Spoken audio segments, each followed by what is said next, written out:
Would you be seated, please? So the Sunday before Lent starts, or Quinquagesima in the old days, you have the Transfiguration reading. And the Transfiguration reading is there before we engage our Lenten fast and Passion Tide to encourage us and bolster us and build us up some, this vision of Jesus' glory. So how does that work?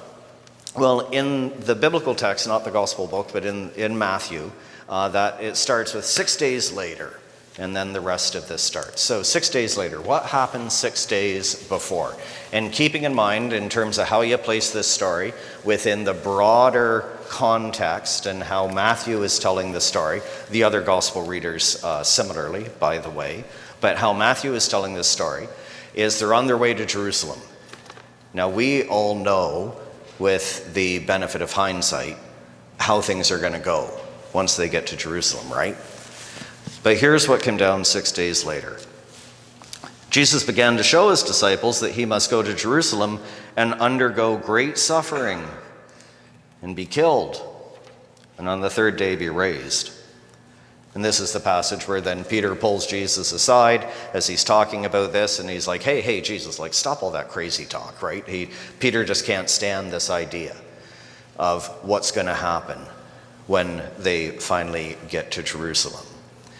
And so that is what the 6 days later is referring to.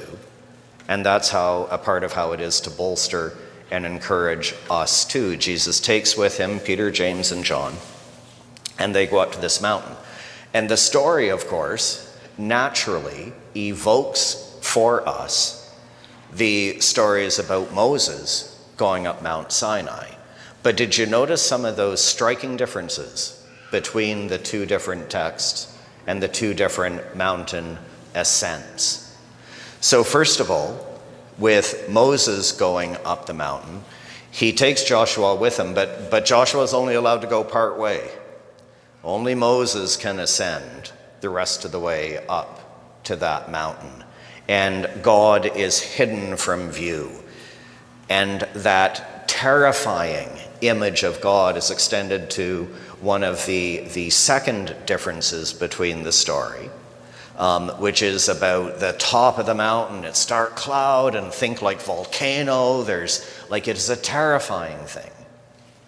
So if you think of the Transfiguration story and Jesus taking with him all the way to the top of the mountain, Peter, James, John, there are some messages in that for us. One of the messages in that for us is how with this Jesus, he walks with us, beside us, when we come across in our lives those mountains that we sometimes have to climb. We're not left to our own. It is something of a communal thing. It's one of the ways that church is so important too, as being a member of a Christian community, is we climb those mountains communally together, but most importantly with Jesus there with us, beside us. And then with the Transfiguration story in the Gospel of Matthew, as I say, keep in mind, when Moses goes up that mountain, it's dark cloud and, flashes of lightning, and think like a volcano exploding, the earth shakes. It's this terrifying image. With Jesus, there's just brightness and light. And then they hear, there is a cloud, it's a bright cloud, and the disciples hear this voice speak from the cloud, the same words that are spoken back at Jesus' baptism. This is my son, the beloved. With him I'm well pleased. Listen to him. Same words.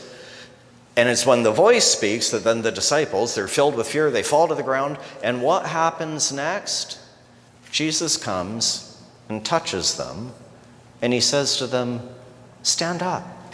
Don't be afraid. It's okay. And it's just him. And so this story says to me and reminds me that the reality of the human condition is sometimes we have to climb some mountains. I would say one of those mountains is that the reality of human life is every human life, well, maybe it's just most, but I think every human life, from time to time, you're going to encounter some suffering.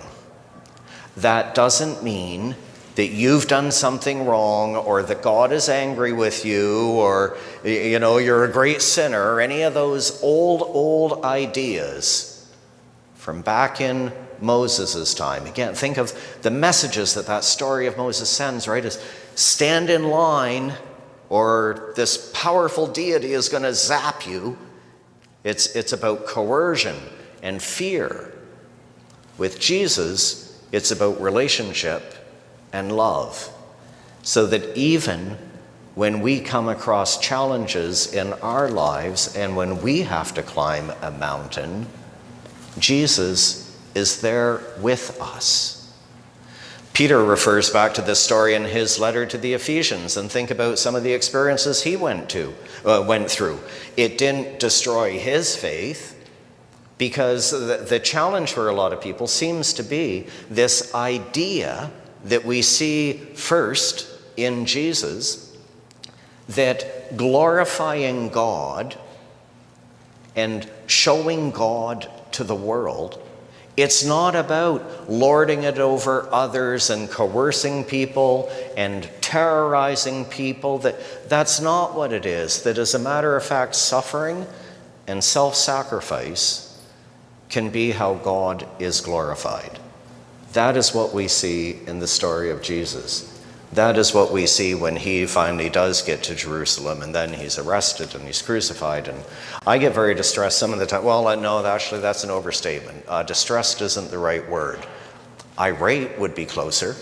Actually, when I will read online, these things, like there's all this stuff about beta males and simp males and all this sort of stuff, and all of that is based on this idea of power makes right, and as long as we lord it over others and get what we want, and that's how you find fulfillment in life. The Christian response is a very different response. Self-sacrifice, suffering, endurance, perseverance. That is how God is served. That is how God is glorified. The reality of human life is sometimes suffering comes our way. It's not that is God's judgment on you. It's not that you've stepped out of line. It's nothing like that. Suffering is a part of the human condition. And when we encounter that, when we have to climb mountains, Jesus is there with you. He's climbing the mountain with you. And there is sometimes, well, I would say always, as a matter of fact, there is meaning in that suffering. And that is the good news, it seems to me, in this transfiguration story, is that Jesus is there with us, beside us, full of light, full of beauty, full of wonder, brilliance. Jesus is there with us. Not dark and foreboding and the earth trembling and flashes of lightning and all this, that sort of thing. Not that. Beauty and brilliance. And we are changed from glory, the text says, to glory. Amen. Amen.